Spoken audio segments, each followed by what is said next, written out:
Righto, Money Miners, fellow podcaster in the building.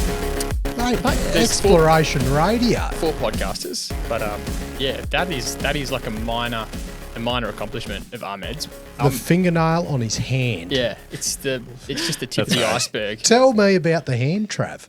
Mate, well, welcome, Ahmed. I'm glad you could join us in Money of Mine studio. I'm thrilled we've got you on this side of the mic because I know you've done your fair share on the other side. But like I was thinking about your rap sheet or your CV or whatever, and I think there's a bit of a saying out there, Matty. You'd be familiar with this one: Jack of all trades, master of none. You heard of that one, JD? I don't have to put that in the newsletter, do I have heard that one, mate. I wasn't sure if that was like a dig at Matty. No. Yeah, where's this going? That's the saying, like, that applies to most all-rounders, but I actually think that you might be a master of all trades, Ahmed. Whoa. You're an exploration geologist. That's your training, your discipline, but you're an economist. You're a founder of a data mining company. You've worked in private equity, and of interest to us, you've also hosted a brilliant podcast of your own, Exploration Radio. We're keen to explore a whole bunch of facets of our industry from your lens in this sit down today, this afternoon. So thanks for joining us, Ahmed. Yeah, no problem. Thanks for the invite. And over the next whatever time that we record, I will bust this illusion that you've created that I'm a master of all these skills. I'm actually more along the lines of master of none, but we'll see how we go. Mate, data mining is that one thing when you type in tags or hashtags and you type in mining and there's always data mining that comes up. Yep, that's right. Is that the shit you did? Yeah, pretty much. Oh, mate, I'm going to sit back and enjoy the show here. I can't wait. Right, take it away, lads. Trav, you didn't even mention as well, you have done a PhD and your supervisor was a previous Money of Mine guest, Alan Trench at UWA. That's right. Keen to crack into your whole history. So We should have brought Trenchy in here for a bit of a yarn as well. that would have been good. That would have been good. Yeah. I haven't seen Alan in a while. Oh, mate. Yeah. He's a GC. He's a great guy. He's a bloody GC, old Trenchy. Yeah. So given your podcast is called Exploration Radio, naturally we're going to talk a lot about exploration today, all different facets. It's great to have someone with great technical knowledge, unlike myself on the show. I thought you were going to say unlike Maddie, which is correct. There's 3 very low bases when it comes to this discipline. Yeah. Trav only said this morning, I'd love to do like a geology course or an exploration course, and I was like, mate, you'd probably do it, and then you're like, realise how much more there is to know, because there's even geologists specialise in so many different fields of geology. Like to be a fucking expert across all of it. Well, I mean, that's why we'll just start a WhatsApp chat group. Right? Yeah, that'll be heaps easier for us. I mean, one of the reasons why, trying to go back to the podcast, one of the reasons why we were interested in doing a podcast on exploration is because I think it has slowly moved away from just purely being a technical kind of endeavor to being, a lot more non-technical things are becoming more important. And you guys have done a really good job of kind of talking to guests that talk about the challenges around the financing side of exploration, or even land access and things like that. Some people kind of mentioned on your show.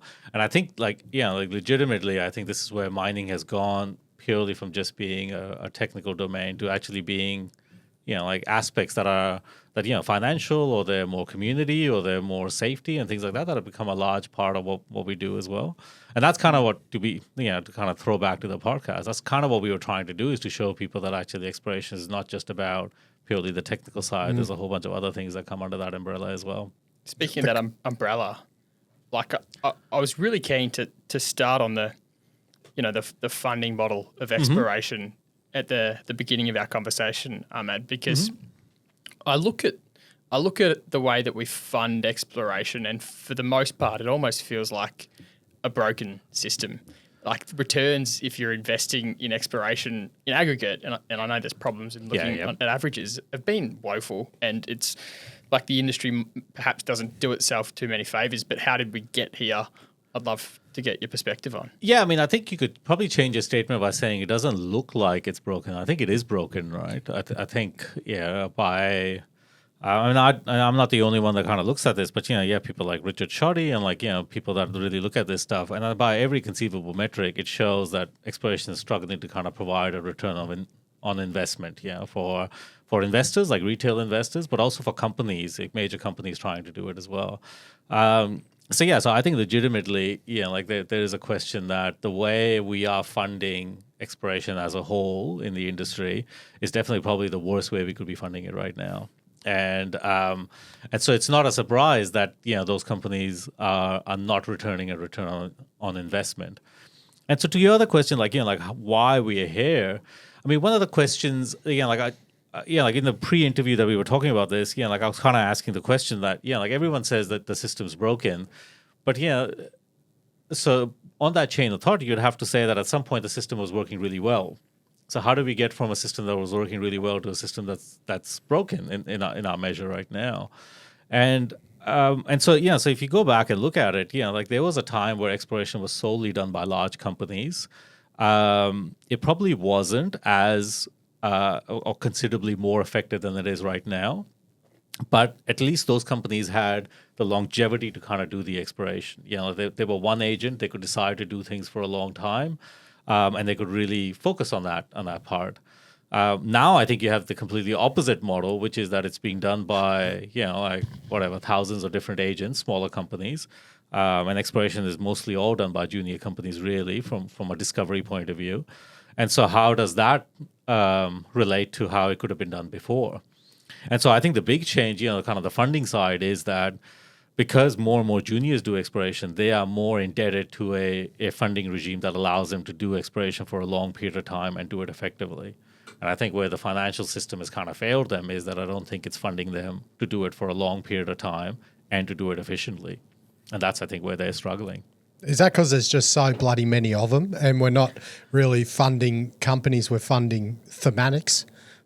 Yeah, I think that has a lot to do with it, right? That I think people, when you have this many agents, it's hard to tell a good exploration company from a bad exploration company. And so, if you're an average kind of Joe investor and you don't have that technical kind of insight to kind of dig into it, like you are really buying the story or the show, so to speak, rather than the contents of the show.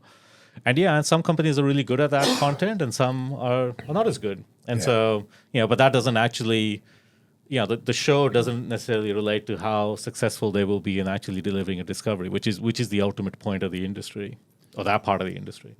We probably tread into the territory of a previous conversation we've had with Rusty Delroy about the incentive set up within the industry and within the, that sort of gatekeepers of capital and how they're incentivized, leading to the way the industry is structured in a sense. Do you have thoughts on, the soft issues around the industry and all these sorts of things? Yeah, I think, I don't want to say that it's all the blame on the investors, right? Investors, are being pushed by whatever environment they're in. So there is a lot more, I think, pressure on investors to return or to deliver returns on a short-term basis. And I think in that sense, exploration is maybe not the right game for them, right? I think exploration is a long timeline process, and it's arguably probably getting longer, like permitting and all these things kind of that lead to it. So I think what ends up happening is that, because the time frame it takes from discovery to actually development, and the goal really is development, right? Because that's when you generate revenue and that's when you pay back your initial investment. Because that time frame, I think, is getting too long, or long enough than what most investors want to hang around for, what's ended up happening is that you're getting this purely speculative side where people are really trying to invest in companies up until the point they probably make a discovery, and then they don't really want to hang around for the development cycle after, because that's going to take too long. So I think it's forced this short-term speculative kind of environment, which is not necessarily great for companies. And this is to your point that, I think that's where thematics win, right? Because, you're just trying to catch eyeballs. It's the more clickbait type of thing. So you're just trying to catch the investors as quickly as possible so they can kind of drive, share price more than actual results. And then as long as they make money and you kind of do okay, everybody goes home happy, and you could do it again then. Yeah, and you wouldn't say there's shitloads of projects just getting developed everywhere either, and that's either a case of, if it does, that's to your point, but then the bigger companies are probably using these exploration companies to find it for them. Northern Star and Strickland, for example. That's right. And that's so. This is where I think the ecosystem's changed. Like the larger companies, I think look at this like kind of like the like the twos or the farm system in the sporting kind of league analogy, right? Like they're waiting for these guys to get things up to a certain point, to a certain threshold, and then the major wants to get in and then take it over. But my argument has always been that, or like not my argument, but the argument I would make is that if you're not funding those companies to actually progress the projects to a meaningful level, then everything kind of sits at that same level. So then big companies have a tough time figuring out, was your project better than that project? Well, both of them got $10 million and you kind of stuck at the same level. So how is that one better than this one? I don't know. Like, how are you going to figure that out? There's a couple of other dynamics in relation to the exploration funding model that we have at the moment where, it might be different to the past. And these are dynamics that really work against the equity investor participating in the space. And because you have so many, like a lot of the exploration is done by these small companies, there's a massive like ticking time bomb on those small companies in order to like find something or have positive news flow. In order, otherwise dilution is around the corner because the burn rate is so high with the G&A expense, and that ties into the other dynamic working against them. Yep. So a lot of companies aren't actually that interested in finding something in the first place. They're actually just looking to extract capital out of the entity at the expense of shareholders. Yeah, that's right. Yeah, they're more interested in mining the market, right? Like rather than actually finding something. And I think that's a legitimate problem. Like there's a little bit of work I did where I looked at like how much money companies were raising, like small junior companies. And there was a period of time, like this is like, the middle part of kind of the 2000s, like 2010, like, that period. And like companies, like the average raising companies were doing, junior exploration companies, anything below like 50 million. It was like a couple of $1 million, right? For a period of time for 2 to 3 years. Like the average like running cost of an ASX company is probably somewhere between $500,000 to $700,000, depending on how you kind of want to run. So if you're raising $2 million for 3 years and you're spending, say, $500,000 a year running the company, right? Like that doesn't leave a lot of money to actually do the exploration. Right, so that's pretty cheap. Most of them are spending that a quarter. Yeah, that's right. So if you really, really scrimp and you run on an oily rag, like you might have maybe 25% of the money you raise over a 2 to 3 year period to actually spend on what's going to grow the company. And and you always got to remember that the only value an exploration company has is what it can do with the ground that it has. There's no value in the company existing really. Oh no, you can spend that money on promotion, mate, and that can. What would the conferences do? That's right. Like who's the going to best fund ROI the there is, mate? Is conference booth. That's right. And so I think like your statement around the fact that companies have lost sight of what's like the real valuable kind of part that they can do is absolutely right. That like the valuable part of a junior exploration company is not to exist for a long time. It's to actually meaningfully do something with the ground that they have to try to add value. I mean, that's the value accretive step, right? Like nothing else like really matters. I hadn't thought so much about what you sort of said before there, with the added benefit of shortening the duration between the discovery of a project and the mining of a project. This used to be way smaller. It's a well-publicized issue how much that had blown out. But I hadn't really thought so much about the flow-on effects of at least the government doing their bit to reduce all the time that they can for the more bureaucratic means.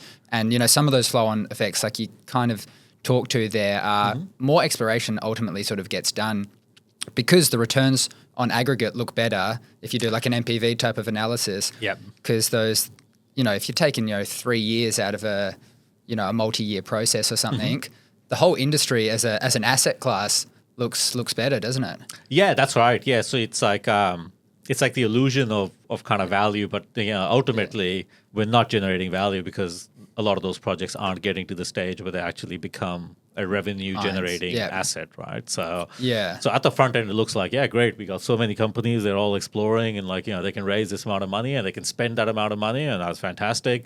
But like when someone does the ROI on any of that, we go, well, actually, did we we spend X amount of dollars, did we get Y value? No, we got some derivative of minus X back. So so that's not ultimately the industry will suffer because of that. Yeah. Why is it that discoveries come from the small companies? And it's not, I don't necessarily think it's explicitly a function of dollars spent in the ground. I mean, like I was looking at IGO last night. We've all heard of how much money they've spent on exploration, looking within the Fraser region, and I counted like $500 million on exploration over the last decade, and to what avail? Like they found nothing, right? Yep. Yet, whenever we have a new discovery, it seems to almost always come from a small explorer. Why is it like that? That's a really good question. Is base metals a function too? Like split up base metals and gold? Yeah. Yeah. So commodity has a significant kind of overlay on it. What did you want to say? I just wanted to add a sort of layer to the question about how much of that is that greenfield discoveries get more press, perhaps, whereas the constant brownfield discoveries may. So I think there's a few dynamics there. Yeah, like one is the fundamental one would really be that I don't think major companies' risk profile is probably suitable to go out and find large greenfield discoveries. I think that. So think of the individual working at these companies. Their motivation is to keep their job, which means that they're not actually going to take the massive risk that's going to come up showing nothing. They're going to go for the different. Right. And so I think so there is this general, I think, risk averse behavior that came in these organizations. And I think that has like a number of follow-on effects. Like one is I think they're less likely to go into new terrains, new jurisdictions, because they don't want to take that risk on. Maybe they don't understand it. Maybe they don't have the ability to actually handle it for whatever reason. And so I think that leads them to go more and more brownfields rather than greenfields, because like in a business, if you find a brownfields discovery, like that has immediate value, because it can go from it can go within the earshot of my asset to to my mill, and it's going to generate this much. Is it better than what I already had in my development pipeline? Yeah, well, great. It obviously the has bar is so much lower. And so I think it's like this. It can be a quick sugar hit because it can kind of keep feeding the business, and people kind of go, oh, that's much better revenue, or that's much better return on investment, so I'm going to keep putting my money there. The other part of it is that I think bigger companies look for bigger things, and just by the natural distribution of them, there are less of them. So they're naturally going to have a much higher failure rate, because they're looking for, there's only so many Olympic dams, right? So if you're looking for an Olympic dam, you're probably going to be right like one out of a significant order of magnitude higher than when if you're looking for something smaller. So I think they just have a much higher failure rate as well. I was listening to one of your podcast interviews last night in relation to De Beers and why they didn't bother too much with the kimberlite dikes in Canada, and it was to do with the average length. But what they didn't factor in was that they were far higher grade than what they had in Africa. That's right. Yeah. And so a lot of big companies really comes down to I'm looking for a box that should look like this, and if it doesn't look like that box, this grade or this big or something like that, then I'm not interested. And there's some inherent technical fallacies in that, right? Like Olympic Dam didn't become Olympic Dam on its first drill hole. It took a significant amount of drilling and time for it to grow to that size. So I think big companies find that hard to kind of justify as well, because you got to make decisions early. The other aspect I think is just kind of from a reporting point of view. Big companies don't have to release information, so you don't get there's a reporting bias in there that they're not actually reporting everything that they're doing. Right? They have no incentive to do it. Why would they do it? Whereas a junior company has the exact opposite. They have all incentive to report. I found a rock chip, report it. Right? I found this, report it. I found this historic drilling from 30 years ago, report it. Yeah, that's right. Yeah, I found a pit. Yeah, we all knew it was there, but I found it. Yeah, it's kind of, and so big companies just don't report the same amount of stuff, because they think that if they're truly onto something, it's probably in their.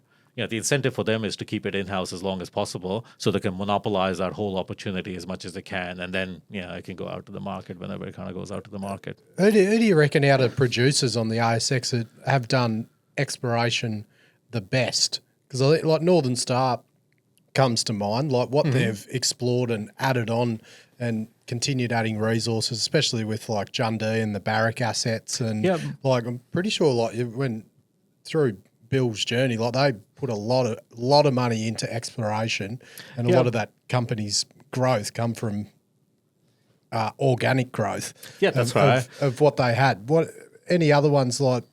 What ones spring to mind that actually have explored very well?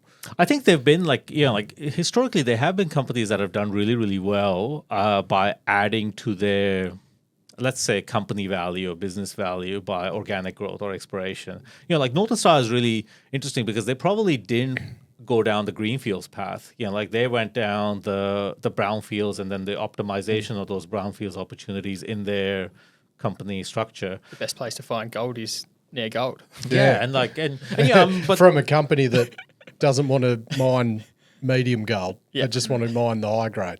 But if I had to comment on what was like the good thing about them is that like from an outsider you could completely see the wisdom behind their strategy, the exploration strategy. It was like we're going to be really clear on what we want to find because we know that is going to have an impact in our business immediately. So that's what we want to find. Like historically, like Western Areas was a company that like grew from organic discoveries. Like Flying Fox, Spotted Coal, which were existing assets, and they found stuff underneath. Yep. So I think there's more companies now that are going down the brownfields route where they find like a brownfields opportunity and they really grow.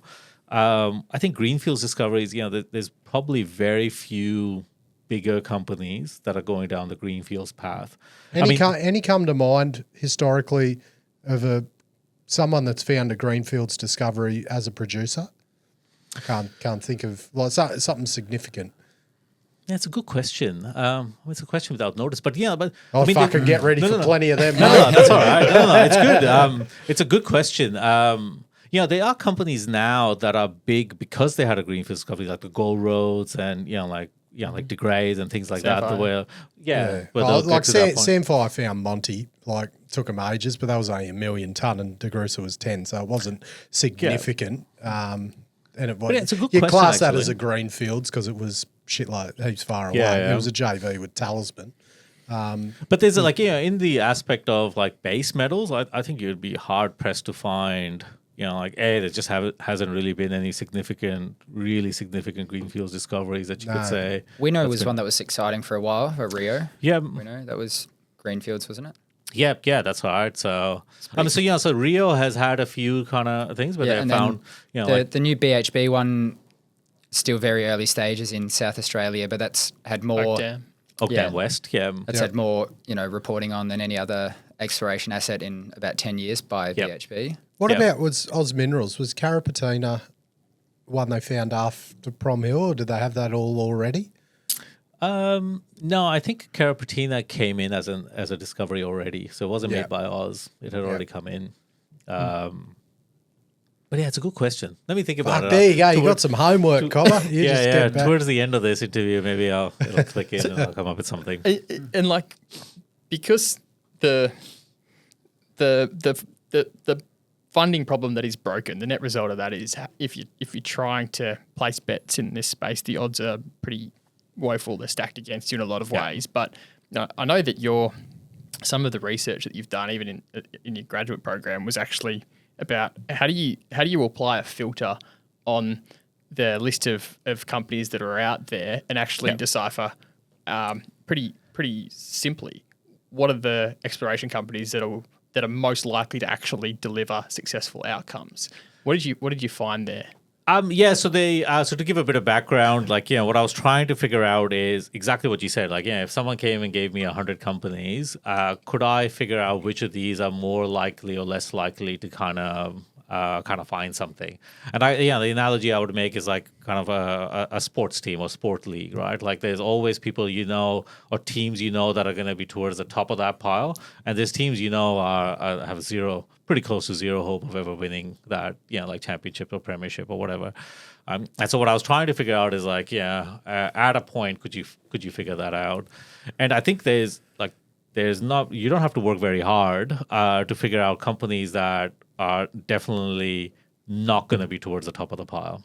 Okay. What filter are we applying to work that one out? Oh man, there's a lot. Like, yeah, like, I mean, like we talked about one before. Like, you know, the amount of money you actually raised and what you're actually going to be realistically going to be able to spend in the ground to like progress. Yeah, like unless that is a meaningful amount, like, you know, your strategy is really dependent on hope. You know, like which is not really a great strategy to kind of rely on. So proportion of capital raise that goes into G&A is basically a predictor for. Yeah, outcomes. and I looked at things like, you know, like how often do companies like do programs, like, you know, like how often are they actually like, you know, like when if you have an asset or if you have a project, you know, ground, like how often are you actually working that ground, you know, how often you're turning over that ground, you know, that's a good metric as well. You know, like there's some companies that have held the same ground for a long time, and you know that, you know, like they're probably coming to the end of their realistic kind of like life cycle of what they could do with that ground, and they should probably move on.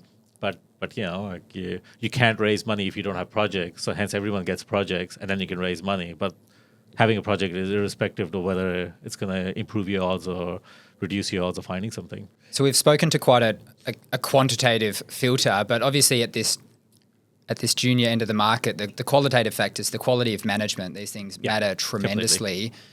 How do you think about that? How do you I'm not sure if you try and put that into numbers or you know, in your personal investing, you dig into management teams. What do you look for? How much do you weight previous exploration success and these sorts of things? I mean, I think, you know, like previous exploration success is good because, yeah, if you've done it once, you're more likely to know what to do the next time around.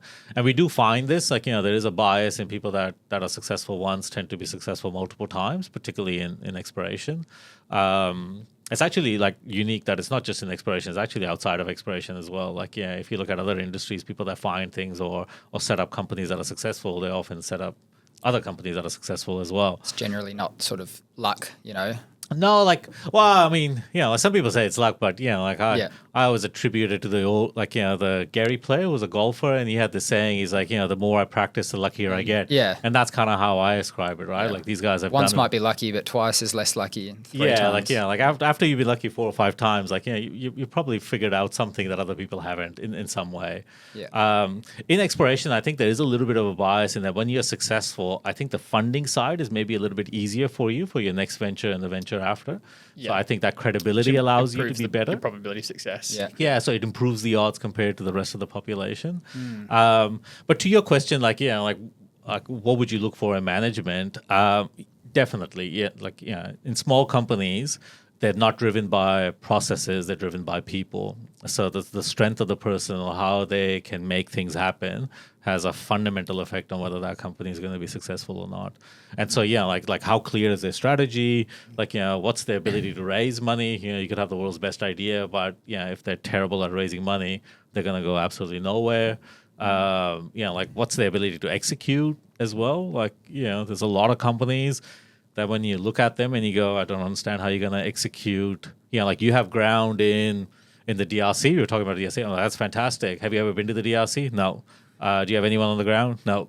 It's like, yeah, like what's the likelihood that they're going to be able to execute something in the DRC?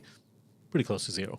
Right? And so I think, yeah, there's all these filters that you can kind of apply to see that, yeah, like are these the people that that will be worthwhile or not? And it's interesting when you step outside of exploration. Yeah, like I was involved in a few startups, like technology startups and things like that. And I worked a little bit with VCs. And when you talk to them, yeah, like some VCs actually like do very little due diligence on your idea or the ability of your idea to do anything. They do all the due diligence on the people. Back to jockey. Yeah. They just figure out like, is this a team that can work together? Yeah. Because a good team with a bad idea will still do something.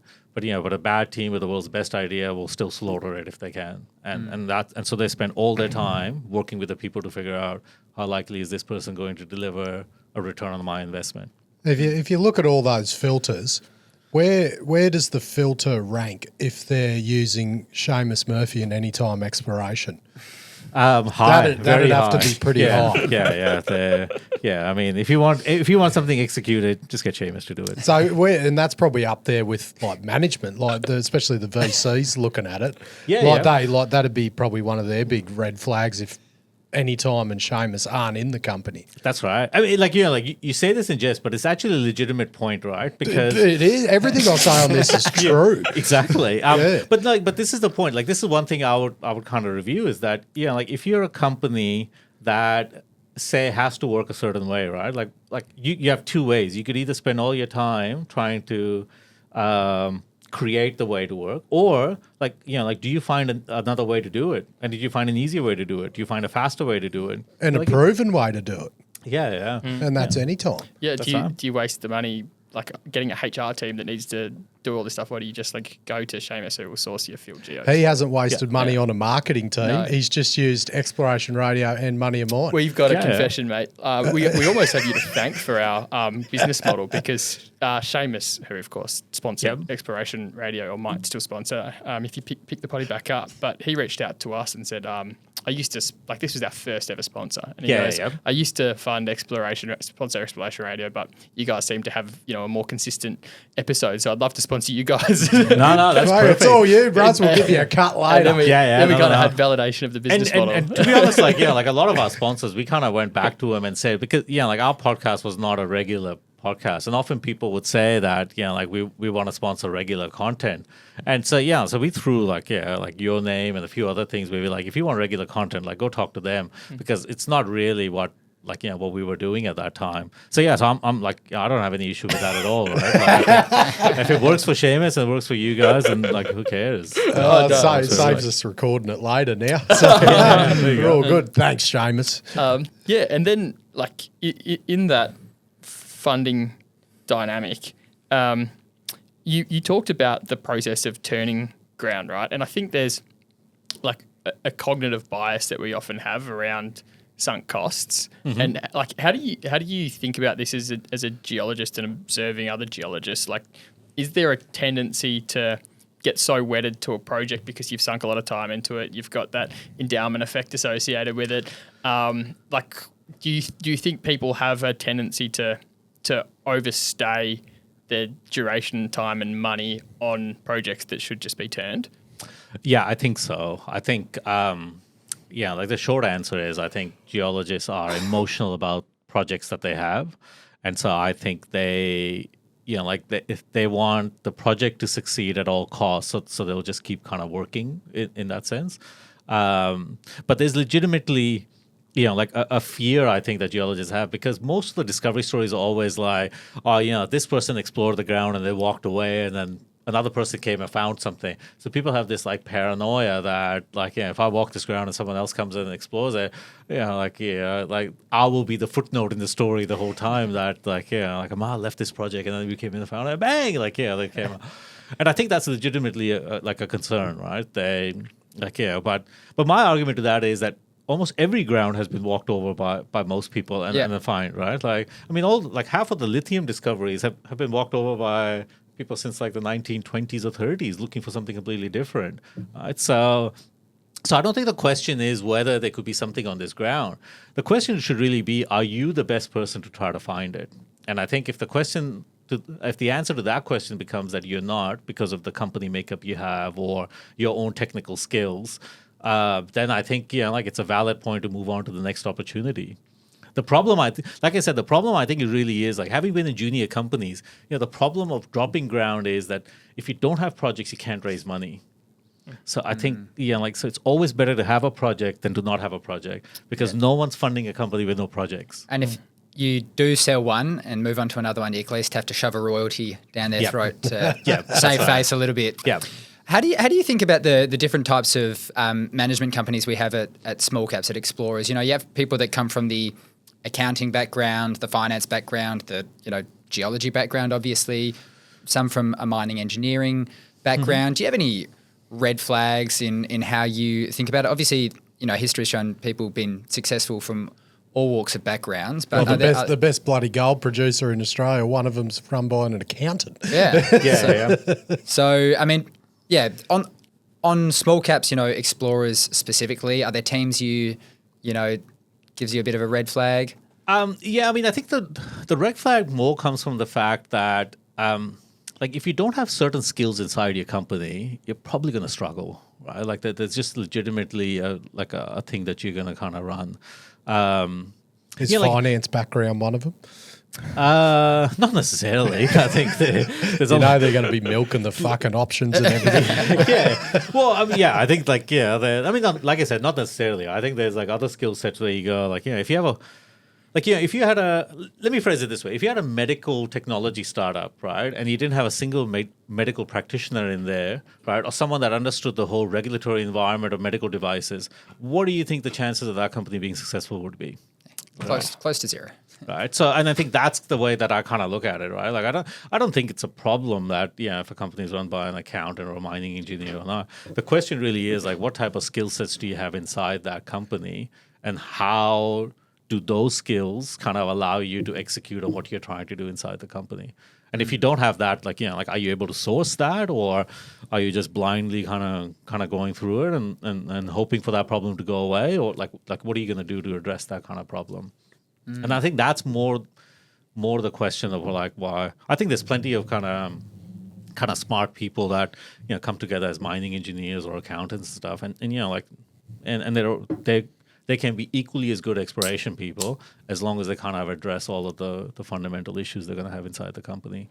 In your mind, like what's like the low hanging fruit for the exploration industry to actually like improve the return on investment, to improve the probability of success? I think the easiest thing that the exploration industry could do is to understand the risk-reward graph, right? That if you want a reward that's commensurate, like that's big, and you got to take a commensurate level of risk attached to it, right? Like like you guys are all investors. Like, there is no stock that gives you a guaranteed 100 times return, right? Like you have to take some level of risk to get a 10 bagger or 100 times return or whatever it is. So I think for exploration companies, like if you're trying to get to a point where you're going to have 100 times return, you're going to have to take a risk that's commensurate with that. That means going in an area where other people aren't, or using a technology that isn't. Like, it doesn't necessarily have to be purely technical or purely land-based or something like that. It can be a number of other things. But you have to take a level of risk that's commensurate with the return you want. Or you just got to get lucky. Which is an okay strategy, right? Find an handover. Yeah. I suppose it all compounds, doesn't it? Like, 'cause you just got to get one big fucking thick intersection, and then the capital just comes flying in. Yeah, that's right. But as long as you're in there early, you just bloody ride the wave, don't you? Doesn't matter if it's a director special though, mate. Then the capital doesn't come. That's right. Yeah. That's for other people to figure out later. Shout out to the newsletter. You don't let truth get in the way of a good story here. Right? Who's some of the best? Is there ones that stand out? Companies that you said that were successful purely based on having a friggin' good geology team. We were talking not luck as much. Like they were like, nah, they did the work. They found that from absolute brilliant geology. Serious? I was about to say, I am serious. No, definitely. Yeah. We talked to Bennett and he came on our show to talk about like the story, right? You had a really good technical team. I think they got into the right areas. They were willing to take that level of risk, I think. It was an area that people went up. Like a lot of people didn't think was prospective, but they took a risk, sort of commensurate. They went in, they had a clear strategy. They were gonna raise enough money for 3 years. They were gonna try to do this, and if it went bust, it went bust. It was on the basis of that they got the deal with Creasy, which to me the discovery story of Nova is really that Bennett and the crew did a deal with Creasy, right? Like that, because there were other people that were trying to do a deal, but they couldn't get it through. And so, so good on them. Like at that time, people said it was a terrible deal. It was all of these things, but they're doing okay, I think now. So, so they did that deal and they took that level of risk, right? Doing a deal with someone.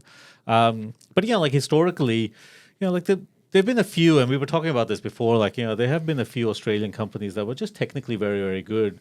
Like in this part of the world, WMC always comes up as one that was technically good, but they also fostered it. They developed their people. They put time and energy into it, and then they kind of allowed them to grow from that point of view. In its heyday, BHP was actually quite a successful explorer. Before it became this kind of bigger entity, and it's become hard to kind of challenge that.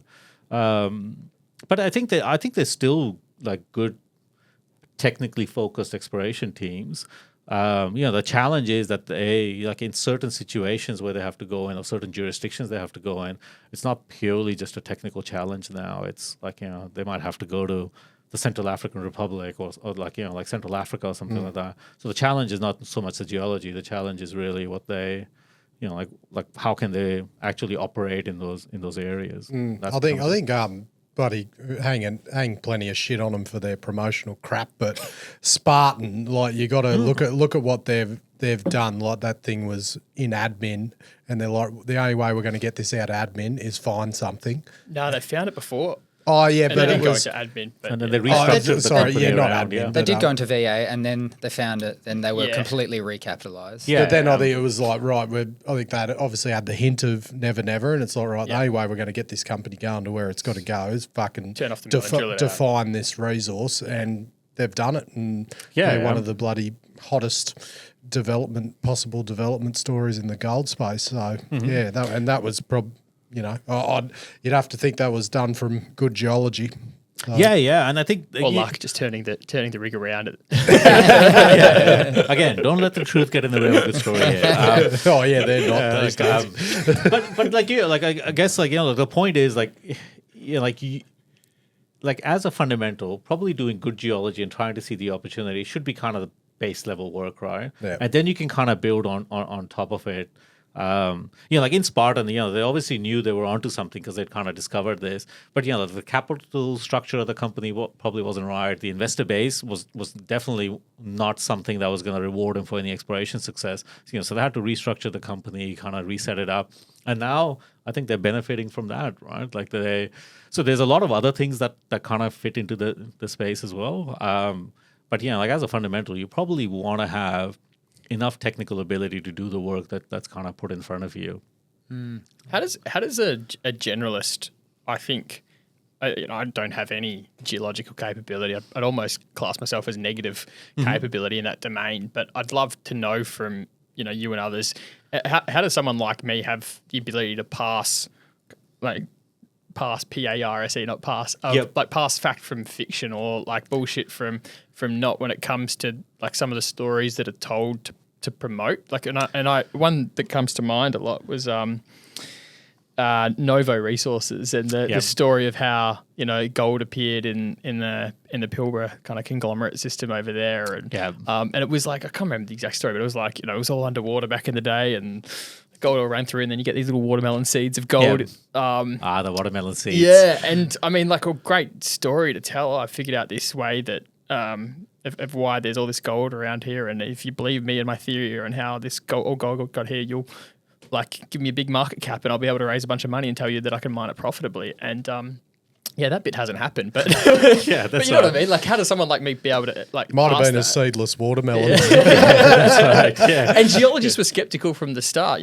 Real geologists didn't buy that story, right? But like the crowd probably did. So I mean, it's a great question, right? Like, it's a great question because as a technical person, you sometimes question whether you have got that part wrong based on how the market behaves, right? Like, one of the stories I like telling is like we've done like these number of interviews about Briex, so they're going to come out on our podcast. Yeah, awesome. And one of the things I found really interesting is like when you go talk to people that worked in that part of the world, like, did you think Briex was a scam? And they're like, 100%. Yeah, it never smelled right. Like, we just knew. And I'm like, okay, did you invest in the company? They're like, yep.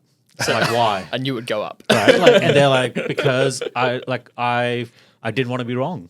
Right. Like, even though I'm like, but you understood, like, I'm like, technically and they're like, there was no way like that big a deposit could ever exist in that part. Right. Like, there have to be some. Right. Like, and so, and I think that's what legitimately makes it hard. Like, like when the pack kind of runs, like, you don't want to be that person left at the water cooler that's not in that part. So did they perhaps think, there was a lot of embellishment, but there was still something? Because when you say you've got by far the biggest, gold reserve in the world, even half of that's not a bad outcome. No, that's right. And I think it's okay to be skeptical because exploration or any discovery, whether it's in mining or it's in science or anywhere else, is riddled with people saying this can never be, and then a few years later, this is the way it's appeared. So I think you should always be skeptical, but there's always there's always a sign that says that it can't all be that good, right? Like there's always technical things that kind of allow you, but I think you always have this feeling that maybe I'm limited by the bounds of my knowledge here rather than what the information I'm being fed, right? One of the things that I've always found really difficult in that space is that I don't think as an industry we're very honest about the information we provide. So there's very few hostile takeovers in mining. And I attribute that by saying that the level of news flow is not very good, so no one can really trust what's out in the open. So people always sign CAs before they go kind of do a deal. So there is this, unless you're following the battle for Sierra Rutile. Yeah, that's right. Yeah, exactly. So so I think there's always this sanitization of information that goes out where it's always only positive or only fucking welcome to the world of investor relations. That is I know. They pay these companies money to make shit sound good. Yeah, I know.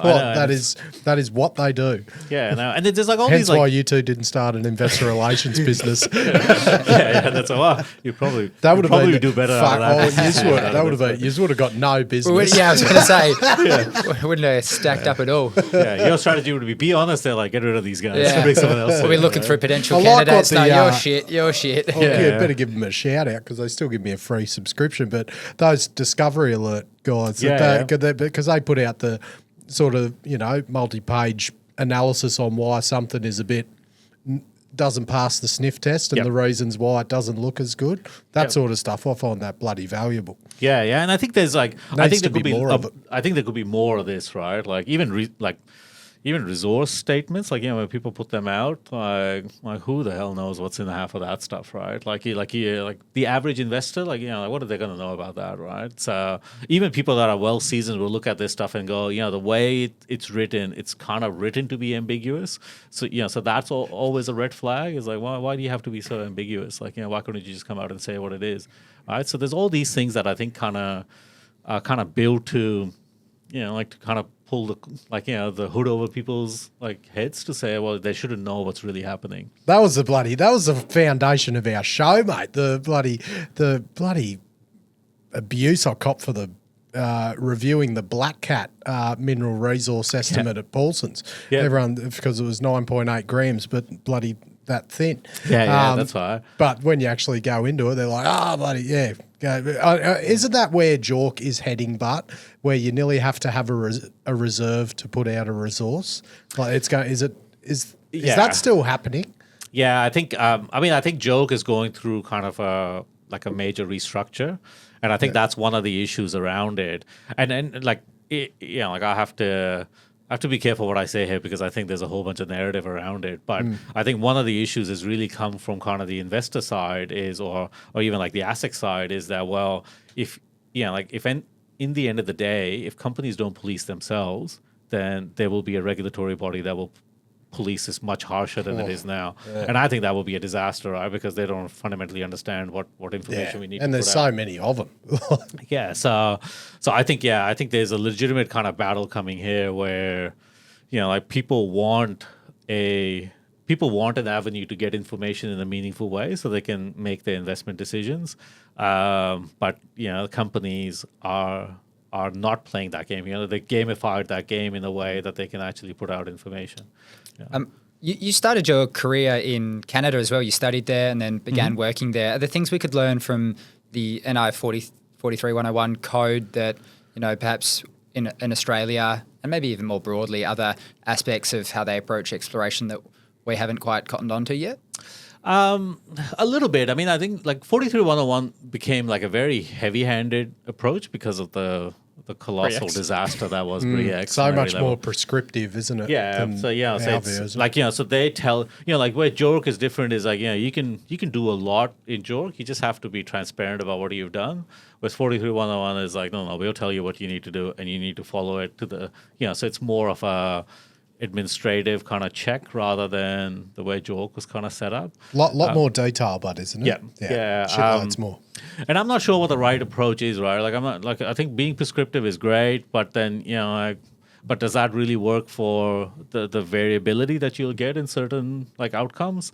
So where people get hung up on the 43-101 is, well, how do I shoehorn this variability into this kind of box, right? Yeah. In box 13.4 or whatever it is. Whereas JORC is the other way where it's like, maybe it's a little bit too loose. And so it's not, JORC is really to like the competent person. Like, that's really the driver.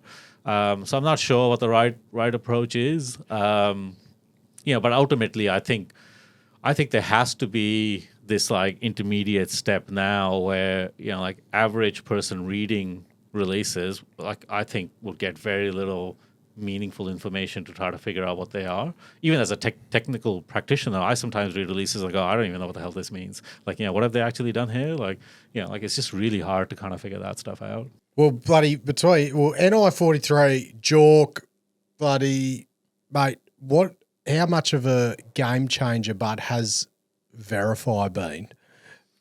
Mate, that's shaken up the industry. Mate, that's going beyond NI 43, JORC. There should be just a Verify that goes out. How much?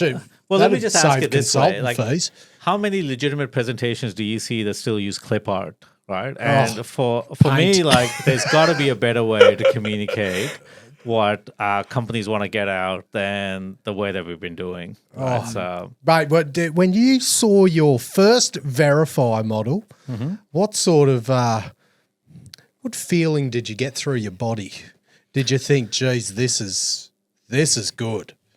Yeah, I think finally someone was able to provide information in a way that was worthwhile as a technical person to view.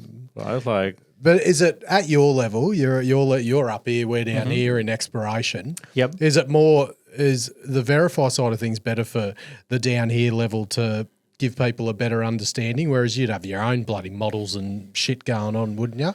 Yeah, I mean, you do, but I think like as a core, what Verify is trying to do is to change the way that information gets communicated. So irrespective of whether it's at a lower level or a higher level, like ability to communicate information better, it's got to be better for people across the board. Mate, that is validation for Verify. If you got bloody someone of Ahmed's friggin' master of all trades giving it the tick, right. Jesus Christ. And you could be one of those accountant backgrounds, those financey type of backgrounds, mining engineer, any of them. Verify makes it easy for Ahmed's all of them too. He's got all those degrees. I'd love to see you rerun your graduate thesis, but like, filtering for what makes a good exploration company versus one that has no success, and just filter for like, is their resource like produced in Verify when they communicate to the market? And I reckon I've got a strong feeling that would be a great predictor of better outcomes. Yeah, I mean, if Verify gets to the level where they can do that, I mean, that would be great, right? Like, if there's an independent body that like verifies the information coming out, that'd be great, as per their name, right? Like, as per their name, verified. And if they any time and Seamus Murphy were on the ticket too, like there, tick. Yeah, just a couple more columns, can't hurt. Anyway, we digress as per usual. We did this the data mining thing that we do. We did this episode on like what the term discovery means, and we like looked at how many times the term discovery has been used in like releases, and it is like skyrocketed now, right? Yeah. And I think it's kind of devalued the term discovery because everyone that finds something is like discovery. And so discovered now, this infill drilling load. Yeah, that's right. Yeah, that's like discovery hole, and it's like, hang on a second, this is a infill in the resource. How is this a discovery hole? Right. And so I think so there's this overuse of certain terms that I think is devaluing it because And don't get me wrong, I think companies are doing it because they need the attention, right? And the only way they could get attention is by saying discovery. So they're overusing that term because that's the only way they can get investor attention, right? But then what it means is it actually makes it really hard to tell a legitimate discovery from a really terrible one because now it's becoming really hard to kind of separate the two. But then how do you define a brilliant discovery? Like when you look at companies that have might be a brilliant discovery at the time or a discovery. Then they go into development, look at your Calidus, Tieto, Galena, Pantoro, bloody all these ones that they develop it, but then it bloody doesn't make money, and then they have to raise more equity. No, that's right. And so this is where I think the term discovery, like what do you mean by discovery? Discovery is just that you just found mineralization and you don't know anything about the economics of it. Cool. That's one definition of discovery. Other people want, I want a discovery that becomes a mine. Well, that's economics, right? Like, have you found an economic discovery? That's something completely different.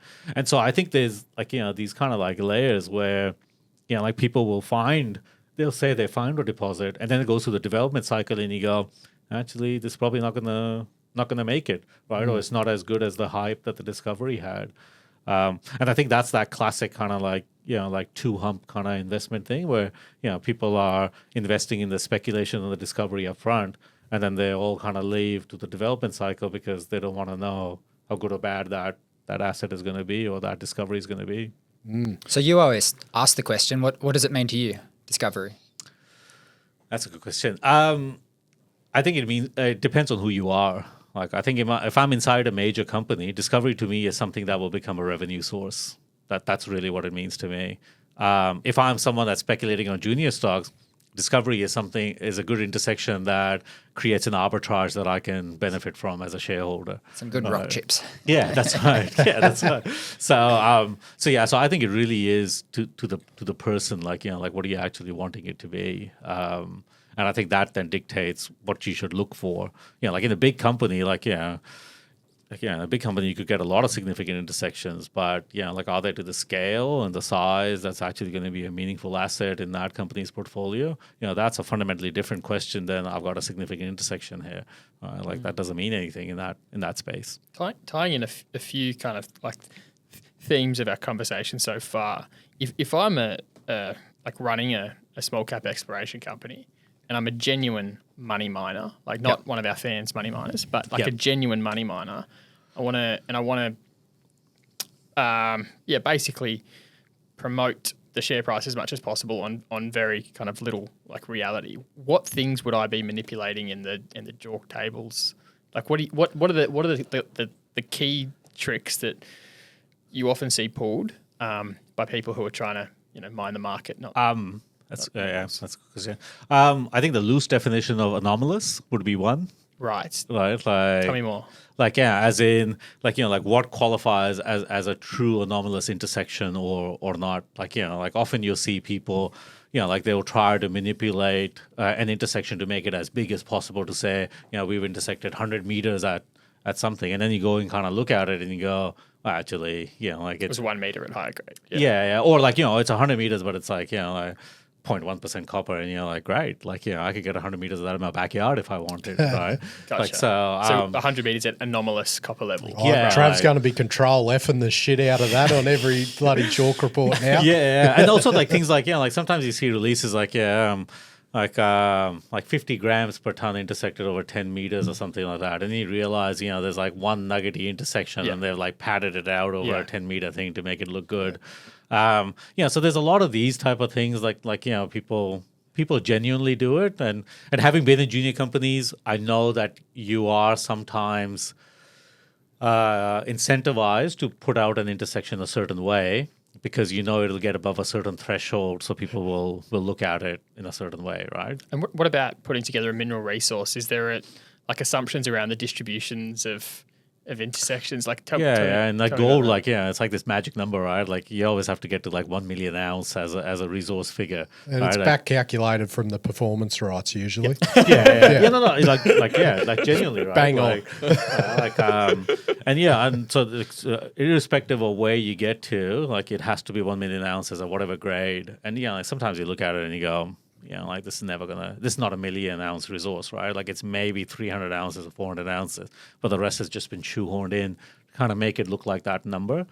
And to your point, I don't think it's not companies driving this, right? It's what the investor and kind of the viewer, requirement is. Viewers go, hey, we will reward you if you're a 1 million ounce resource. Because then brokers get involved and they can sell it and they can do whatever they want to do with it. So hence, I need to get to a 1 million ounce number, irrespective of whether it's actually a million ounce number or not, right? But there's an incentive to get to that number. So And then this is what fucking drives me nuts. The ones that get to a million or close, then they just sit on the friggin' thing. Yeah. And they might piss fart around doing a study. No, and well and good they do not want to develop it. They want to be taken out. Why don't step the fucking holes out and like find 1.5 million maybe? Like or drill below the bloody thing. It just drives me nuts. And you can see they're these feeding like the conferences too. Yeah, and I used to use this term called stalled projects. Like I used to use this term called stalled projects, and you'll see them, right? Like they'll get to this 1 million ounce thing, and then they'll take like, I don't know, like 6-7 years, and they still haven't done a PEA, or they haven't like released a PEA or like a PFS or anything like that. And it's because they know the numbers are going to be terrible. Right? So there's no incentive for them to do it. They're just waiting for like the commodity price rise, so their project looks attractive, so someone else comes in. It's called the other sucker strategy, right? Like we're going to sell this thing to another sucker, and then we're going to be out of here. What would you rather, like a 1 million ounce resource that's been around for ages, that's bloody scoping study, PFS, or a 1.5 to 2 million ounces, same grade, same in the same area, no studies? I'd probably go no studies. That's what I'd think. But I mean, wouldn't a company be more appealed to that without a study or not? Correct me if I'm wrong. If you do your study on a bunch of like silly assumptions, then you can kind of juice an MPV that's way higher, which helps you when you negotiate. Think of Musgrave's PFS, right? They put out the PFS. You've got this like I think it was like an 80% IRR for them to build their own standalone plant, and 100%. A lot of the assumptions were like bullshit. But it put a target on them immediately because you're like, fuck, if this thing is like an 80% IRR building a mill, then imagine how valuable it is if you can just fucking send it to Ramelius's or Westgold's mill. Yeah. That's right. Yeah. Yeah, but then I suppose you look at, and I mentioned them again, like Strickland, like they just found a bit of shit, sold it to Northern Star. Yep. God, Andover didn't even have a resource. Didn't have a resource, let alone a study. But both different sides of the fence. I think, obviously, as you said, the study, like Musgraves are good. That was decent, but it wasn't like a knockout, like bloody best discovery ever. But I think when you got a good discovery and you double it, you probably get a lot more benefit than studying half of it. Yeah. I mean, at least it shows you scope, right? Like it gives you an opportunity to do something different. Like I do a lot of like base metal kind of consulting, and like right now people are looking at copper projects. So here's an example of like there's certain copper projects that were discovered in the early 2000s, right? And so if those projects didn't get developed in the biggest copper price boom that we had in like 2005 to 2009, 10. Like what are the chances that if that project has not fundamentally changed, what are the chances it's going to be economic now? Yeah. Right. Like it's just like that's without any technical lens. I'm just assuming that if it was discovered in the early 2000s and it went through this whole development cycle and it couldn't get developed then you got to question whether it'll get developed now. Yeah. What have you had to, I guess, get up the curve on a lot of different commodities in the last 5 years or so? You think of niobium just with WA1, rare earths, lithium's obviously been a big one. Has that been a pretty big bloody learning journey of recent times with this whole battery revolution and everything? Yeah, I mean it has. Definitely. Like I guess the breadth of what qualifies as critical metals has definitely changed. And the challenge, I think, is it's maybe not so much like a technical challenge. The challenge really is to understand that, what characteristics are going to make a discovery become a mine, or like what are the characteristics that are going to allow it to go through the development cycle and become an asset. Like in the established commodities like copper, gold, these things, we have this like nice history of looking at things and going, if it looks like this and it's this big and this grade and it's shaped like this in this part of the world, we know it's going to have this cost structure, things like this, et cetera, et cetera. The challenge, like I find kind of the stuff that I was doing in private equity, it's like people are like, oh, we should go into these new commodities. I don't really have a good handle on what type of lithium asset or niobium asset or things like that are actually going to go through a development cycle, or what do they need to look like, and what are the things that are going to kill this project? and so from a technical side, yes, it's been challenging to find some of these things, but I think the real challenge is for people that are developing these things is well, what does it actually have to look like to become a good mine? And I think that's a challenge. Yeah, definitely. Matty, you mentioned exploration. You mentioned Andover, and what sprung to my mind is exploration targets. And I'm keen to hear from a geo's point of view. What do you think of this recent trend for exploration How'd targets? they sneak these fucking things in? Yeah, I know. They've always had different terms. Like they used to be called potential mineralization, I think was a term that was used for a while. Before my time. Yeah, they were called something else as well. It's like CDO. They rebranded that. That's called a new name now, but it's still a CDO. Yeah. And I think I think it's like more marketing than anything else, right? Like you always have to kind of once a term loses its use by date, so you gotta. That's where probably the IR people come in and say exploration target. That's what we need. And should I put that on the red flag list? Yeah, I think definitely. I mean, like I said, I think there's there's an endemic behavior of certain companies where you'll see certain things kind of being peddled. One of the things I always found fascinating, when I was looking at projects, was you often see companies report everything that's happening on the project, right? Like mobilizing to project, camp mobilizes to project, generator gone to site, we built the gym and the bakery at the site. That's right. And then the actual program happens, and you hear nothing until the quarterly comes out, and then the results come out, and that was a dud, right? They don't. My favorite new trend is they announce that they've sent the rigs to site to drill, and then 4.5 weeks go by, and the capital raising. But it's right before the results come out. And it's almost certainly going to be. Yeah, that's right. Doozy.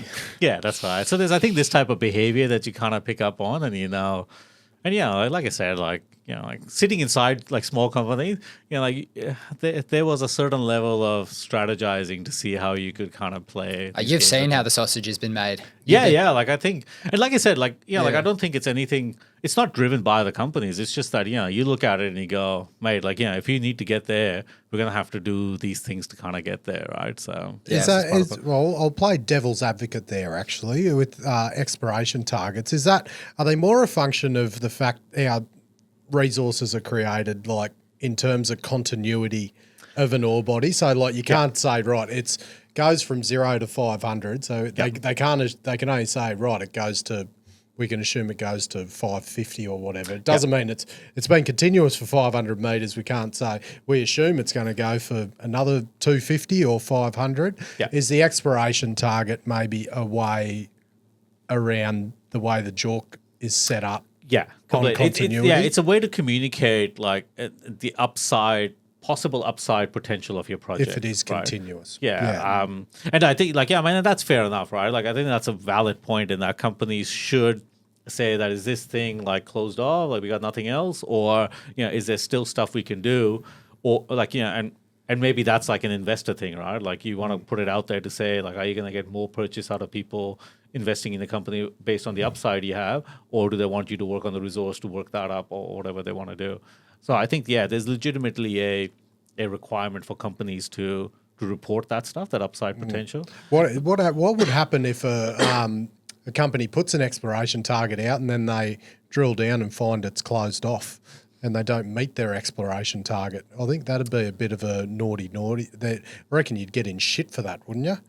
Just readjust. If that happened. Oh, no, but if people are investing based on the exploration target and then they don't really hit it. Keep drilling. Keep drilling. It doesn't say, we didn't say it's got to be here. Exploration target actually goes. We just bought another asset up the road. It's just deeper. We just got it wrong. It's just deeper.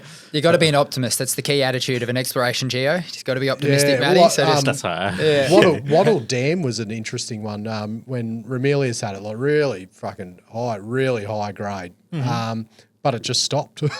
If that was one ore body that just wasn't continuous. No, that's right. And they made shitloads out of it. It's like a penny. And I think to your point, as an explorationist, I don't mind that as long as you're clear in telling people that there is a probabilistic outcome here that it could stop. Like, it could be low, it could Who be the high, fuck reads right? that? But No, they just but, read like, that's the yeah, the they just table. go, hey, like, we got another, like, potential this many ounces, let's jump on.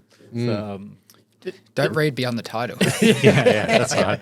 We've talked a fair bit today about maybe why the exploration funding model is broken, and given your diverse experience, you've got insight into the private equity funding model as well. And I'd love to peel out some of that because I think, heck, we talked about why exploration returns have been pretty woeful. I think on aggregate, like private equity in mining has not been a phenomenal performer at all. No. Yet it gets so much money. EMR Capital. Well, you got EMR, Appian, who are the other big? Orion.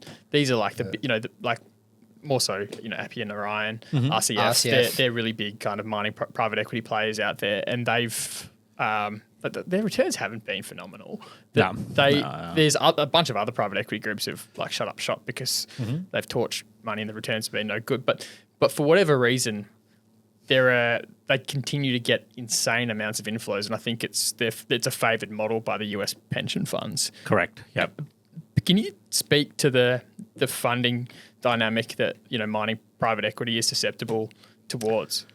Yeah, so and you're absolutely right. Like, if you look holistically, the only time private equity funds have done really well in mining is when they have caught the wave up of a commodity cycle. Like, like if you average their returns out over multiple commodity cycles, they haven't done very well at all, right? The RCFs of the world, they did incredibly well in their first couple of funds because they rode the 2000 kind of commodity cycle up, and then raised massive funds at the top and then of the market. they just timed it at a horrible time to go buy assets assets that lost 4 times their value in the next 5 years. And so, so it is a very preferred thing for like endowment funds or US-based funds to kind of put money into mining. I work for a fund that we were funded by US funds, so we were fund-to-fund business. And there's always this thing that you can always sell them that idea.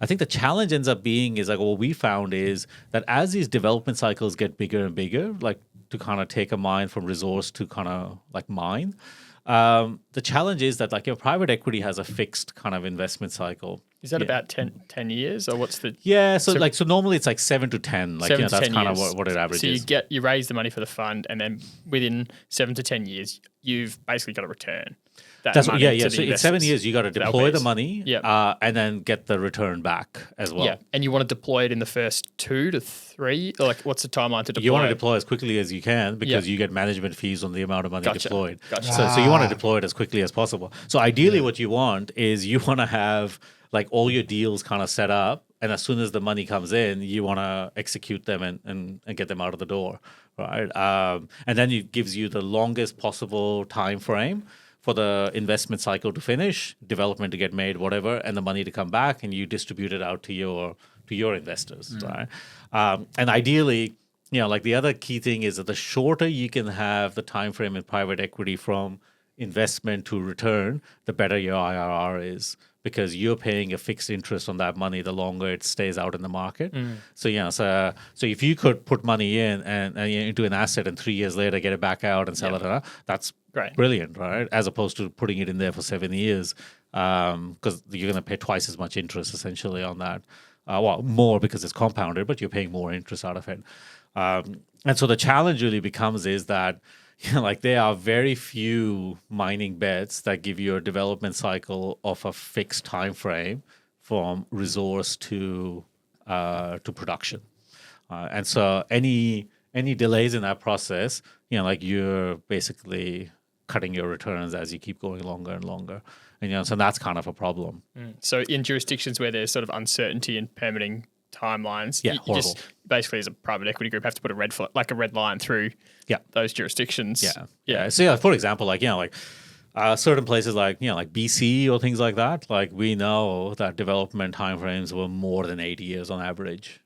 So is that a jurisdiction that we could work in? No, because we were a 7 plus 2 year fund. Right. So we just wouldn't be able to, on the law of probabilities, we wouldn't be able to put money in and take it off the table in time for us to return money to our investors. So why have private equity groups, tended to have pretty mediocre performance, because I think you described, a funding timing dynamic, but these institutions employ incredibly smart people.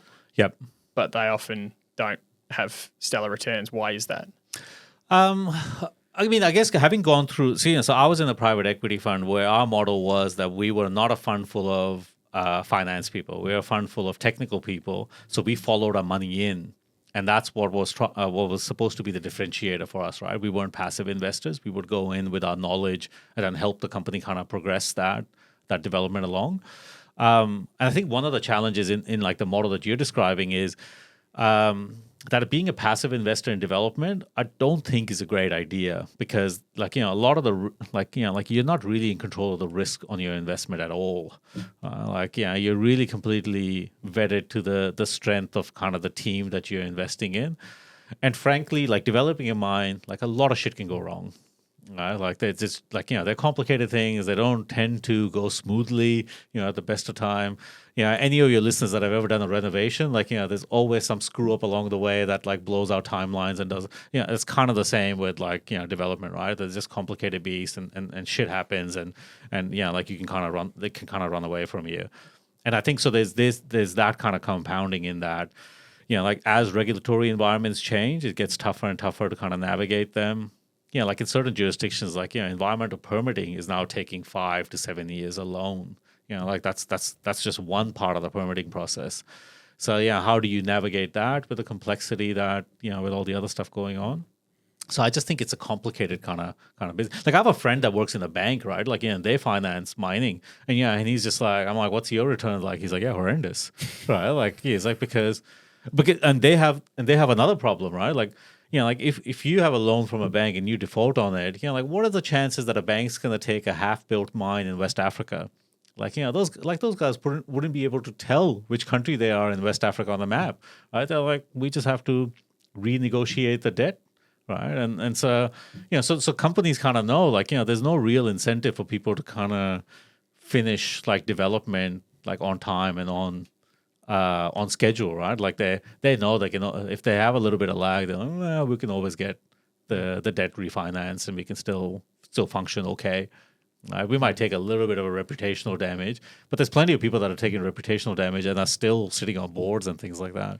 Right? So that doesn't seem to be a career-ending move either. So you're ultimately hyper-exposed to so many unforeseen potential risks when you're engaged in project finance, which private equity, by virtue of the time frame, has to be. Yeah, that's right. So, and I think that the private equity model, where it's worked really well in industries is where there is a simple, a relatively simple process that can be executed on some level of efficiency metric, right? And as the private equity gets better at executing that, they know how they can help the company execute it better. In mining, developing an asset in WA is not necessarily the same as developing it on the other side of the world, and it has its own complexity and et cetera, et cetera. So I think that's where the challenge kind of comes in. I've never understood why there is private equity in mining. Traditional private equity from the 80s is an industrial business where you get in there, you borrow a shitload of money, you strip out the costs, you run it for a few years, and then you pay back the debt, and then you sell it for a better multiple, hopefully when the cycle's picked up a bit. And that just doesn't apply. Some of the cases we talk about with private equity aren't even private companies. No, that's you definitely can't borrow the same amount, sometimes not even borrowing at all. Yep. It just doesn't make sense to me why it's come in. It's purely because of the US interest from pension funds, from the big universities and these sorts of things that just like private equity as an asset class. Yeah. And they want to get some allocation to natural resources. Yeah, and I think a lot of it is just driven by as part of their portfolio management, some quant somewhere in the back goes, we want to have 4% exposure to natural resources, right? So go deploy whatever, $300 million, $400 million. I had a colleague of mine that was his whole role. He would wait for a quant to tell him, you got to deploy $100 million, and he's like, okay. Right, and he's just going out Just talking to people, are you looking for 100 million? No, you? Yeah, okay, all right, let's talk. And then Harvard allocates you money, so Yale has to, and Stanford has to, and Caltech has to. Like, I mean, it is the biggest, like, navel gazing exercise. They're just kind of following. They're like, oh, they got 4.3. We were only 3.8. Oh my God, we will lose some position here. So let's increase our. And so a lot of it is, I think, realistically that. But I think the more valid point is your point is that, like where private equity has really succeeded is going into businesses where they like strip out the cost and maximize revenue, and then make the business looks like fundamentally more profitable for someone else to come in and swallow them, right? That's kind of like that. And they own the business, they operate the business, they fully take charge of it. Yeah, and that's the expertise they bring in, right? Like they bring in that they're like, we have done this 30 times. We're the McKinsey, but we're kind of these again, so we're going to come in and kind of help you. And in mining, I think it's hard to do that. Like there just aren't that many people that have built mines like more than once or twice, right? Like there's very, very few. And just the degrees of freedom in mine development are increasing, not reducing. So, so I think it's just becoming more challenging across the board. Look at, you talk private equity in mining, JD. That's what, you look at Bar Minco when they had the Kundana contract for Northern Star. They were owned by private equity, Gresham, and their whole thing was bring in more revenue. And they took that contract for more revenue, lost a shitload of money, and was still recovering from it. But that was the PE model, was like, nah, get more revenue, we'll get a bigger multiple, yada yada, because they wanted to sell it and just absolutely burn them. Mining services for private equity makes a lot of sense, and you've seen like a lot of companies have had private equity ownership at some point in time, even like DSI, right? One of our sponsors is private equity. But it's the simplicity of the business model as opposed to being exposed to the horrendous nature of all of the insanely complex and interrelated factors that come with bringing a new mine online. I suppose services and mining is very different. So different. That was some doofus at bloody Bar Minco who executed a wrong contract, or at the private equity group, probably more importantly, who cooked a contract, didn't understand the business. Like my theory has always been, I think you get all this private equity money because like a lot of these funds are really, really big. So when they're allocating whatever, like 4%, you're talking about hundreds of millions of dollars. And I think mining as an asset class is an easy industry to deploy money in.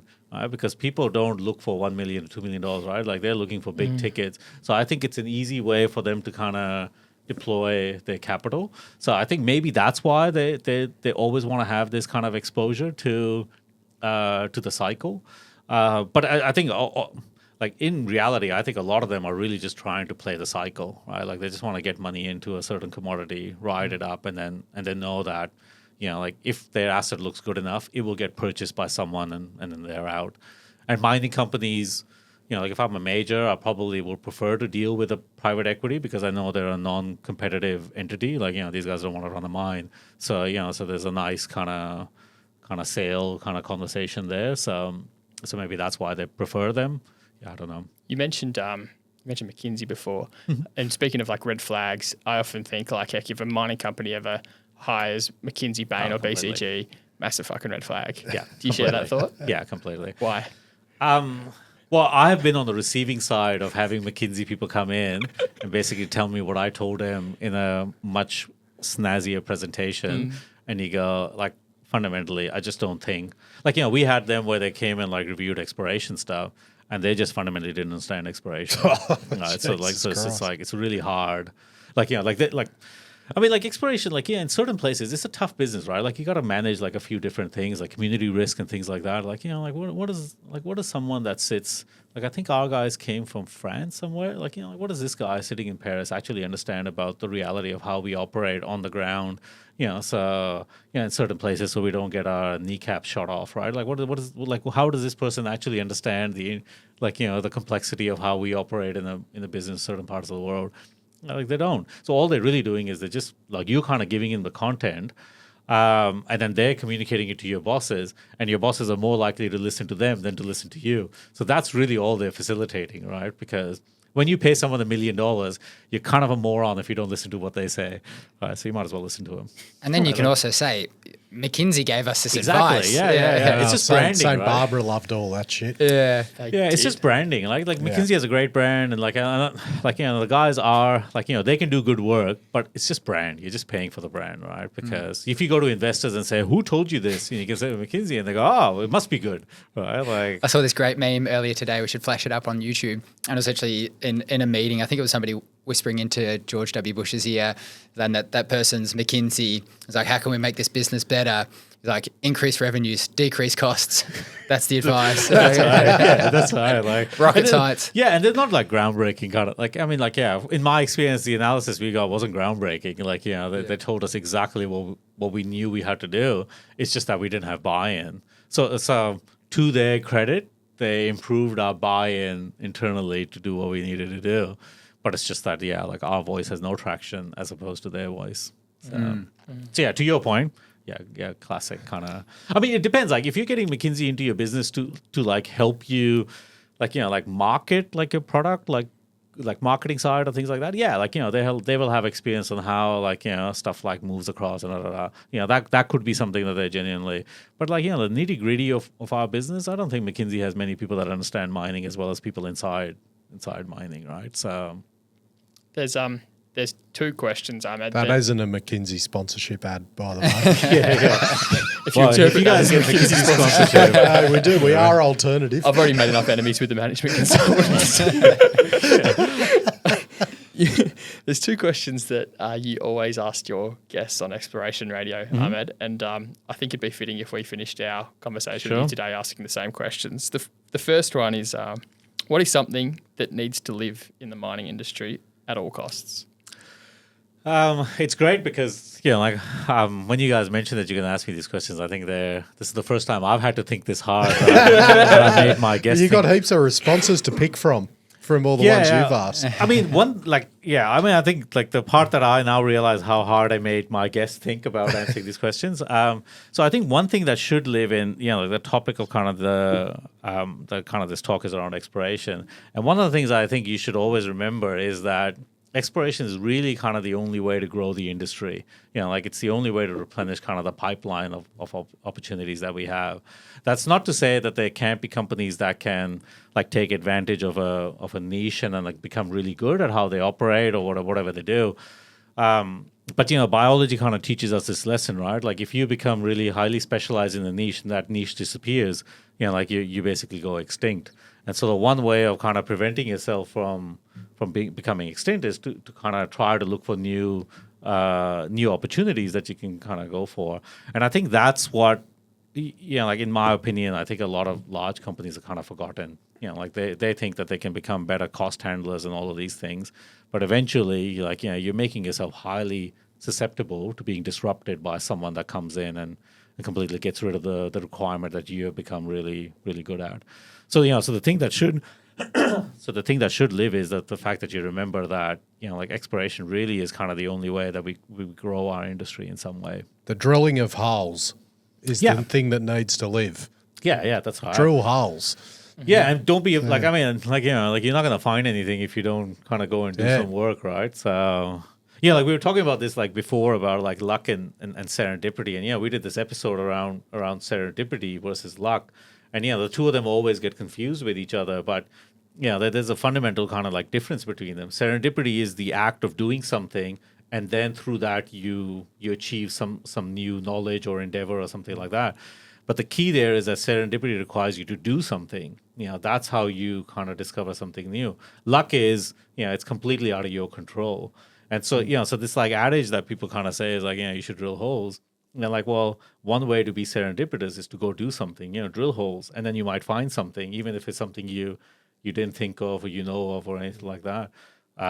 Just doing something count as running the same feasibility study, but at a $20 per pound higher uranium price because the price has gone up. Definitely not. I mean, stuff like that. I sometimes find why don't we just create you could just create an algorithm that just runs distribution of prices through, and just go to people and say, what price do you think is right? This one? Here you go. Here's you could just do that. What's the point of kind of going through this whole process of kind of saying, we put some real insight in, and this is what we think the price is going to be. Because anyone that says that they can predict what commodity price is going to be is way out to lunch. I like the DIY sort of DFS sort of study. Instead of just getting the one chart where only one variable changes at a time, you can plug in all the, the costs, the exchange rate, these sorts of things on your own dials. And I have to be careful so I don't throw people under the bus. But I was in an organization once where I was told that irrespective of what we do, the answer out of the study that we were working in, scoping study, had to be within the range. And I was like, what do you mean? But I'm like, is that range reasonable to what the outcome we will get? They're like, no, completely not. But it has to be within this range of like an NPV and a CapEx. It's just so that's the only way we'll get traction inside the organization. I'm like, what if it's higher? They're like no one's gonna care. Like if the CapEx number is higher, they're gonna kill it immediately. And then this whole team of 20 people that are sitting around here doing a study are all out of a job.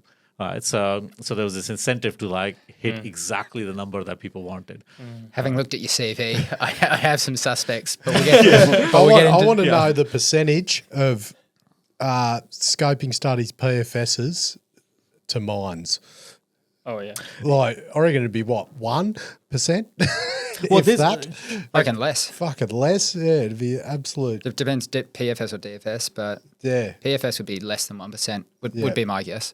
Yeah. So I can answer that question in that, there used to be this adage I was told that MPV to CapEx ratio. So if MVP is greater than CapEx, mine will always get built. Not always. You can put that for like a 25-year period that I did. And that pattern has absolutely no trend to it. It's a shotgun pattern at best. Yeah. Right? Like there's a number of these heuristics that we use, which have absolutely no control on whether the thing becomes a mine or not. I think if you made it like 7-1, then you would have a bloody great success rate. But 1-to-1's just not enough. Yeah, there's no there's no kind of like attributable kind of thing. And to your point, there's studies that come out there quote this massive NPV number, right? And then you kind of dig into it and you go, the only way this NPV number will be achieved is if you move half the dirt in the earth, right?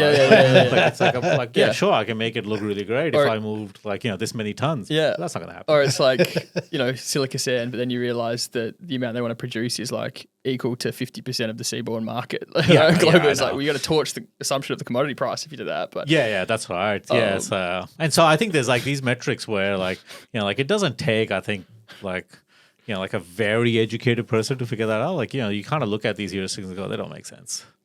The last question, Ahmed, what is something in the mining industry that needs to die? So I'm going to answer this question in a roundabout way. For people that like South Park, there was an episode in South Park called Member Berries. Right? And I don't know if you guys know what member berries are, but member berries were these things these berries you ate, and they gave you this really nice feeling about nostalgic kind of outcomes. And so in this episode, people ate member berries and they remembered all these times that were great in the past. Yeah, I've had something similar. That's fair. But just be careful what you say next. And what I find is particularly in exploration and things like that, people have this concept of member berries where they just remember this nostalgia about the past. Our times were great when WMC was exploring or CRA or these guys. What they forget is that WMC worked in an environment which doesn't exist now. They didn't have to be probably as socially conscious as explorers have to be now. They didn't have the same community issues, any of these type of things. And I think we forget all of this stuff in the aspect of saying, they were great back in the day. Right? They were great at certain aspects, but they were also enabled in different ways that allowed them to be good in that sense. I think the time from their first discovery to when they built the Cambalda concentrator was just unbelievable. Yeah, that's right. Yeah. So I think they did a lot of good things. And what I find in exploration, so the idea that must die in exploration is that we just need to replicate the next WMC. We don't necessarily need to replicate the next WMC because I was in WMC towards the end of it, and it wasn't a great organization by that time. It was really struggling, and that's why it kind of got taken over at that time. So I think what we should do is we should think about what things WMC did well and how do we recreate those. We don't necessarily need to recreate the same organization again. And so I think this is the idea that I think must die, particularly in exploration, is that we can just repeat the past. I don't think we can. I think we need to repeat aspects of the past, but then figure out how it's going to work in this current environment. Is the answer to that a big consolidation of exploration companies? I think it would help. I'm not the only one that says this. I mean, I think some of your guests have said this as well. I just think there are too many companies exploring, and I think the talent doesn't run as deep to facilitate all of them working really well or all of them being really good. So I think there has to be some consolidation at some point. Like how you do that, I don't know, right? As long as there's the ability for brokers to kind of raise money, people will keep listing companies and kind of keep growing. One of the things that I find a little bit maybe frustrating or interesting is that, junior companies, it's easy to create junior companies, but they don't seem to disappear at the same rate. They always seem to be more created and then they don't disappear. Whereas if you look at other startups, there's a much healthier rate of companies dying out at the same time. So that I think would be an okay ecosystem. You have a junior company, you raise money for 3 years, you test out an idea on a number of projects and you don't go anywhere, you fold. You tested an idea, it didn't work. Those people can now go and learn the lessons and go elsewhere. But what we seem to do is hold on to that land, then raise more money at a much dilutive kind of effect on the shareholders, and just keep doing that, rinse and repeat for however long you can, until the investors get bored or you can move to another batch of investors. I don't think that's probably the healthy kind of ecosystem either. But yeah, definitely, I think we could have much less explorers and we would have a better talent pool and more exploration companies. And, probably we would do better then. That's an intriguing point to finish the conversation. Mate, Thanks that for your was time. sensational. That was bloody Thanks, awesome, mate. You're, absolutely learnt a shitload off you. Excellent. Mate, when I've got to re-listen to it, it's a ripper. There you go. No, that was brilliant, That was mate. wicked. Thank you very much. When are you bringing back your potty? It'll be back at the end of this month. Oh, yeah. How many are you going to rip out? So we have quite a bit of content that's kind of backlogged. In the bank. Oh, yeah, sweet. So we'll just release. We were debating whether we release it all in one go or we release it periodically. I haven't quite decided. I still argue with the my old producer. the Netflix streaming idea. Just let him binge or let him wait. We'll figure it out. So. I don't know. If it's good, it doesn't matter what you do. Yeah, I think It's all the content, isn't it? that's right. If you ever want to sub in for the daily news, mate, just Mate, you are welcome I'm happy here to do it anytime. Open anytime, invite. mate. Yeah. I mean, it's nice. And I have to genuinely say thanks for the invite. There's very few opportunities I get to sit on this side of the mic, so I appreciated it. So thanks. Oh, mate, thank you. Welcome anytime. And for the Money Miners Exploration Radio, go and check it out. Even some of the older episodes are well worth a listen. timeless, I think. Thanks, guys. Yeah. Right, that was bloody, mate. As we said, sensational, Ahmed. Mate, the partners, mate. The reason you're here is the partners pay for the power, and otherwise we just wouldn't be able to interview anyone, mate. Verifying anytime exploration, buddy. Too great, anytime. Great friends of Ahmed, mate. Thanks for making our business profitable. No problem. As we thanked you, can't thank you enough. We'll give you a couple of beers to take home. Mate, who else we got, JD? We've got a couple more to thank. We've also got Get Wet Solutions, Get Matty, Hall and Email, DSI, Underground. Mate, what about the newbies, JD? Silverstone, power and underground mines. And WA waterbores, mate, finding water. Or even uranium. Even uranium. Mate, We've also they can fucking find anything. a couple of oldies too, Brooks Airways, as well as K-Drill. K-Drill. Hoodaroo, Ahmed. Hoodaroo, Money Miners. The information contained in this episode of Money of Mine is of general nature only and does not take into account the objectives, financial situation or needs of any particular person. Before making any investment decision, you should consult with your financial advisor and consider how appropriate the advice is to your objectives, financial situation and needs.